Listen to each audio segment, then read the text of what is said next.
So, we all know that stomach acid is very important when it comes to healing your gut. Because if your stomach acid is off, you're not going to have enough acid in there to properly break down the food. And when the food's not broken down properly, this can lead to issues like bacterial overgrowth, it can lead to issues like SIBO, and it can lead to undigested food that is going to be food for critters and pathogens that can pose a whole bunch of problems in your system.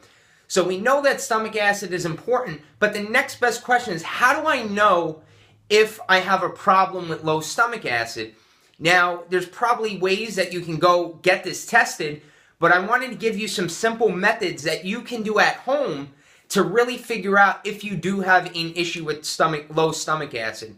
But first of all, if you experience any type of acid reflux or GERD or anything like that, and this is happening on an empty stomach, or it's happening after you have slept all night, first thing in the morning, before you're eating anything, then that can be a sign that you may have some gastritis, or you may have some type of ulcer in there. So in that case, I would recommend getting that checked out by a physician.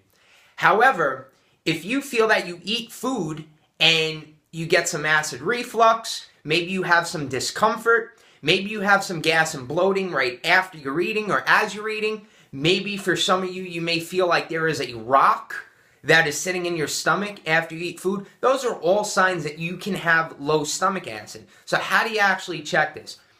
One way is betadine HCl, and that is a test that you can do to take the supplement. And if you have adequate stomach acid, if you take one pill, more than likely you're going to feel a little bit of a burn, and therefore you may not need to worry about your stomach acid. You more than likely have adequate stomach acid. An easier test without having to go purchase that supplement is actually baking soda. You can put a 1/4 teaspoon of baking soda in about 4 ounces of cold water, and you drink that first thing in the morning, before you brush your teeth, before you eat food, before you before you do anything. And when you do that, you set a timer. And now if you have adequate stomach acid, you should burp a little within the first 2 to 3 minutes. And that's a sign that your stomach acid levels are pretty adequate and you should be okay. However, if it takes longer than 3 minutes for you to start to burp or have a little bit of a reaction, then that's signs that you have low stomach acid.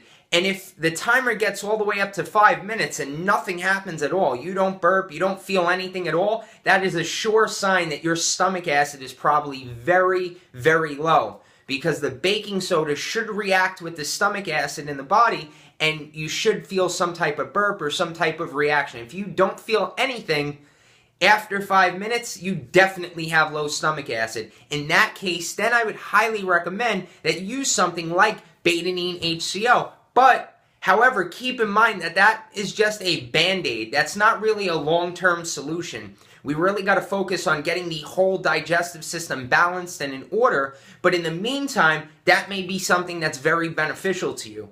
Some people may only need 1.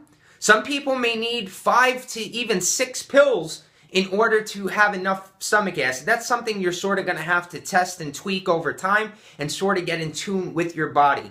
Another simple remedy, a quick at-home trick, is to do a little bit of apple cider vinegar in a shot glass with a little bit of water, swig that back about 15 minutes before your meal, and that should help stimulate that should put some acid in the stomach, and that should start stimulating your digestion a little bit, and that should help you out. So if you have a mild case of low stomach acid, then that may be the next best step for you.